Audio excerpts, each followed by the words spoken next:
Hello viewers, मैं हूं फखर यूसुफजई और आप इस वक्त देख रहे हैं ये लाइव ट्रांसमिशन मेरे चैनल के ऊपर। जैसे कि आपको पता है कभी कभार हम लाइव आते हैं और स्क्रीन पे आप देख रहे हैं मिस आरजू काज़मी भी मौजूद है मेरे साथ, इस्लामाबाद से ज्वाइन कर रही हैं। आप सब जानते हैं अपना यूट्यूब चैनल चलाती हैं, जर्नलिस्ट है। Arzoo, thank you very much and welcome to the show. Thank you so much for inviting me. Thank you. अच्छा, आरजिक तो ये मतलब व्यूवर्स तो खैर अभी जैसे जैसे आएंगे, क्योंकि एक छोटी सी बात मैं कर दूं कि मतलब I am not in Islamabad, मैं कहीं और वहां से शो कर रहा हूं, लेकिन ये कि होपफुली जो हमारे व्यूवर्स जहाँ जहाँ पे भी होंगे वो जरूर शो को ज्वाइन करेंगे और आप लोगों के कमेंट्स का, आप लोगों के सवालात, जो क्वेश्चंस आप करते हैं या बाकी चीजें, तो उसका इंतजार हमें रहता है और उससे फिर नई नई चीजें हमें देखने को, सुनने को और समझने को मिलती हैं। अर्जुन, तो ये आपसे बात करनी है क्योंकि मैं लास्ट कुछ दिनों से नॉट इन इस्लामाबाद लेकिन खबरें देख रहे होते हैं।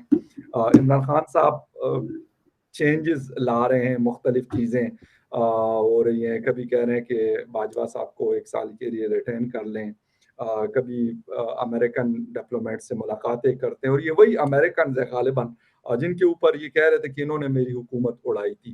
थोड़ा सा इसके ऊपर आपका टेक चाहूंगा, फिर आगे जाएंगे और कोशिश करेंगे जो हमारे व्यूवर्स हैं तो उनको भी हम अपने साथ शामिल करेंगे शो के अंदर। जी बिल्कुल, आप सही कह रहे हैं। इमरान खान साहब की मुलाकात हुई है, जो पहले हमारे यहाँ पाकिस्तान में एम्बेसडर रह चुकी थी उनके साथ। लेकिन उसके लिए मेरा ख्याल है अगर इतना लोग कोई खास इमोशनल नहीं हो रहे हैं, रिएक्शन नहीं आ रहा, बिकॉज पॉलिटिक्स में आप जानते हैं कि एक दिन कोई बात करते हैं और दूसरे दिन ये लोग अपनी ही बात से यू टर्न मार लेते हैं। और खान साहब तो इसके लिए बड़े मशहूर हैं। और पहले फवाद चौधरी साहब ने भी ये कहा कि नहीं, कोई मुलाकात नहीं हुई है, बिल्कुल डिनाई किया गया इस बात को। लेकिन एक दिन के बाद जो फवाद चौधरी साहब ने कहा कि पहले फवाद चौधरी साहब ने कहा नहीं जी, 3 साल पुरानी ये पिक्चर है और 3 साल पुरानी ये न्यूज़ है। बाद में खैर वो मान गए और उन्होंने कहा मेरी अभी बात नहीं हुई है उनके साथ, इमरान खान साहब के साथ, कि मुझे डिटेल्स पता हो। डॉक्टर शहजाद वसीम, जो सेनेटर डॉक्टर शहजाद वसीम जो है, वो उस मुलाकात में मौजूद थे। कोई हैरत नहीं है मुझे, कोई ऐसी बात नहीं जो खान साहब ने पहले ना की हो। केपीके में भी आप जानते हैं कि किस तरह से अमेरिकन एम्बेसडर से मुलाकात की गई, बल्कि उनसे गाड़ियां तक रिसीव की गई हैं। तो खान साहब के ये सब कुछ चलता है, और खान साहब अकेले नहीं है, हमारे यहाँ पॉलिटिक्स में ये सब कुछ चलता है। और शायद अब वो अपनी जान बचाने की कोशिश कर रहे हैं, और उसके लिए जाहिर है कि वो अमेरिका की तरफ भी देख रहे हैं और वहां से भी मदद मांग रहे हैं। अच्छा आरजू, एक व्यूअर ने लिखा है और आरजू जी का मूड क्यों ऑफ है? वैसे मुझे नहीं लगता, आई डोंट थिंक सो, लेकिन खैर ये क्वेश्चन आपका था तो मैंने वो कर लिया। हालांकि क्वेश्चन अभी मैंने शामिल करने बहुत सारे सीरियस क्वेश्चन भी है, तो खैर एक लाइटर मूड पे था। चाइना एड के हवाले से बात हो रही है और बहुत सारी चीजें जो है वो एक दोस्त ने हमारे किया, सतीश कुमार साहब ने, कि why Pakistan looking for a short term solution. Very good question. और एक चाइना के एड के हवाले से मैंने वैसे स्क्रीन पे रखा, लेकिन मुझे अब किसने किया था, ओके अच्छा, रिजबा रिजबा है, उन्होंने किया है कि सर चाइना एड क्यों नहीं भेज रहा। तो दोनों क्वेश्चन बड़े इंपॉर्टेंट है और बिल्कुल दोनों पे मैं पूछूंगा। ऐसा नहीं है कि शॉर्ट टर्म सोल्यूशन हम क्यों करते हैं और इसके साथ साथ चाइना का एड उस तरीके से क्यों नहीं आ रहा जिस तरह शायद हम एक्सपेक्ट कर रहे थे। एक तो आरजू ये है कि इमरान खान साहब अगर 11 अप्रैल से उनकी हुकूमत खत्म हुई थी और अभी तक हम सोचे तो एक यू टर्न उसके लिए बड़े फेमस हैं। लेकिन ये क्या अब ये अपने लोगों को, जिस बाजवा साहब को इन्होंने गालियां दी, गालियां मैं इसलिए कह रहा हूं कि गालियां इन्होंने दी हैं, आपने मैंने देखा, शायद हम क्रिटिसिज्म करते हैं, क्रिटिसाइज करते हैं गलत पॉलिसीज को, फोर्सेस की, लेकिन गालम गलोच नहीं। और कोई अगर सही जेन्युइन चीज नहीं है जहां पे उनका मतलब एक अच्छा रोल है, उसकी हमने तारीफ भी की है। आप हो, मैं हूं, या हमारे जैसे और बहुत सारे लोग हैं। क्या आप कहेंगे अपने जो फॉलोअर्स हैं, जो ट्रेटर्स के हवाले से मुख्तलिफ ट्रेंड्स चलाया करते थे, अब इमरान खान साहब उनको क्या बोलेंगे और एकदम से उनको कौन सी चाबी होगी कि वो चेंज हो गया और उनका माइंड चेंज हो गया कि नहीं जी अब तो ये बड़े पेट्रियोटिक हो गए? कल को ये मतलब इनके, हाँ इनकी बात करूं जो यूथियास, मतलब sorry, I am sorry for to use this word, जो पीटीआई के सपोर्टर थे वो ये बात क्या करते थे?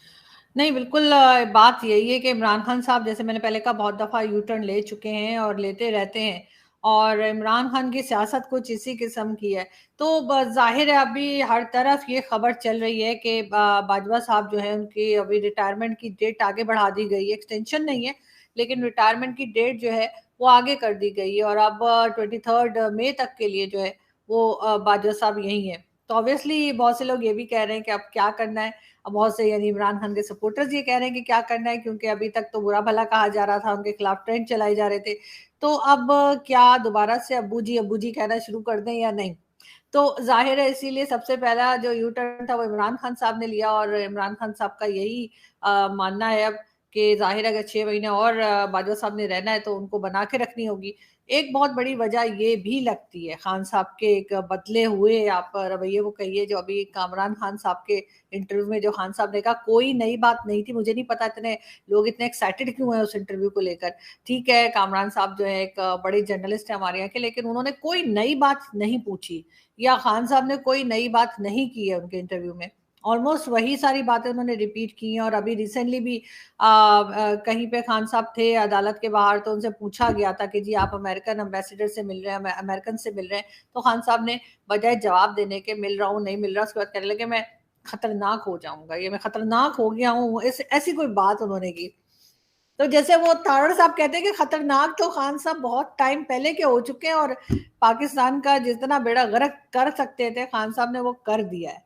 तो आज एक I am sorry to interrupt you, लेकिन आपने खतरनाक पे मतलब मुझे आज एक ट्वीट सुबह देख रहा था, हमारे एक खैबर पख्तूनख्वा के एक जर्नलिस्ट हैं, तो उन्होंने लिखा है कि मैं इतना खतरनाक हो गया हूँ कि अब मैं काटना मैंने शुरू कर दिया। आई एम सॉरी टू से, लेकिन ये मतलब उन्होंने बड़े मुझे उनकी बात बड़ी अच्छी लगी। मतलब what does it mean by कि आप खतरनाक हो रहे, कि आप मतलब आपने तोप और बंदूक और कुछ और निकाल लिया। मुझे नहीं पता, एक कमेंट आया है, आसिम चौधरी साहब हैं और कह रहे हैं कि यस्टरडे एस्रो जो है, जो स्पेस रिसर्च का प्रोग्राम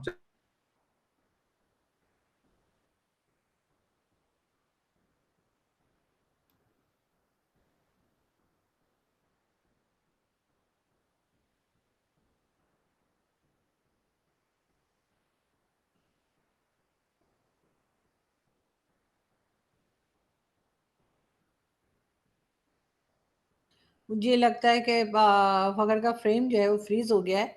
और ये किस जगह है, मेरा ख्याल है कराची गए हुए हैं, और कराची में जो है वो बारिशें हो रही हैं, और शायद वहाँ का इंटरनेट जो है वो बड़ा ही ख़राब चल रहा है। अब ये जहाँ कहीं पे बैठे हैं मेरे ख्याल है कोई होटल शोटल ही लग रहा है, लेकिन ये कि काफ़ी नेटवर्क प्रॉब्लम मुझे फील हो रही है, क्योंकि शुरू में भी आवाज़ थोड़ी ब्रेक हो रही थी और अभी फिर हम देख रहे हैं कि फ्रेम फ्रीज हो गया है। लेकिन आई होप कि जल्दी वापसी हो जाएगी फखर की, तो वो फिर जो सवाल कर रहे थे उसी को कंटिन्यू करेंगे। लेकिन जब तक वो सवाल कंटिन्यू नहीं करते, जब तक फखर वापस नहीं आ जाते, यहाँ पे थोड़ा ये सीट मैं संभाल लेती हूँ। और मैं आपको बता दूं कि वैसे तो खैर मैंने ये न्यूज़ अपनी भेजा फ्राई के लिए रखी थी, लेकिन फिर भी मैं आपको बता दूं कि अफगानिस्तान को पाकिस्तान ने लेटर लिख दिया है, और उस लेटर में उन्होंने कहा है कि जी मसूद अजहर जो कि हमारे नेशनल हीरो हम समझते हैं हमारे ख्याल से, और बाकी सारी दुनिया टेररिस्ट कहती है, लेकिन हम नहीं कहते, हम कहते हैं जी मौलाना मसूद अजहर। तो बिल्कुल जी, तो उनके लिए लेटर लिख दिया है और कहा गया अफगानिस्तान से कि लाओ जी इस बंदे को आप हमारे हवाले कीजिए, क्योंकि आप तो जानते ही हैं कि अक्टूबर में एफएटीएफ की टीम यहाँ आ रही है, और उनको तलाश है मसूद अजहर की। और मसूद अजहर को हम ढूंढेंगे। और अफगानिस्तान तो आप तो जानते हैं अफगानिस्तान के तालिबान तो हमारी बात कितनी सुनते हैं, और टीटीपी वाले भी हमारी बहुत सुनते हैं, इसीलिए बॉर्डर पे आके अटैक कर करके भाग जाते हैं। तो बहरहाल पाकिस्तान ने लेटर लिखा है और अफगानिस्तान की गवर्नमेंट को, और उनसे ये कहा है कि जी जरा मसूद अजहर तो कर दो, यानी कि मसूद अजहर आप हमें दे दीजिए, और ताकि हम अमेरिका के हवाले कर दें, या कम से कम दिखा दें कि जैसे हाफिज अली कह रही हूँ, क्या नाम है उसका, हाफिज सईद, जैसे हाफिज सईद को हमने दामाद बना के रखा है, उसके अपने घर में ही हाउस अरेस्ट किया हुआ है, उसको खिलाते हैं पिलाते हैं, और इंटरनेट भी लगा हुआ है, टीवी भी लगा है, एसी भी लगा है, और हमने कोई मतलब उसके घर को ही हमने एक तरह का सब जेल बनाया हुआ है।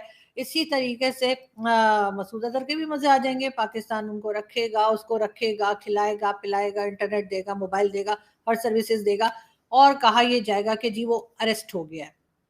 उसके बाद देखते हैं कि अमेरिका मानता है या नहीं, बाकी दुनिया मानती है या नहीं मानती, लेकिन बहरहाल ये शर्त भी पाकिस्तान के लिए लगाई गई है कि जी मसूद अजहर को हवाले किया जाए। अब हवाले कहाँ से करें? जाहिर है वो तो अफगानिस्तान भाग गया है। अब उसको वहां से अफगानिस्तान को खत लिखा है, पता नहीं किस जबान में खत लिखा है, वो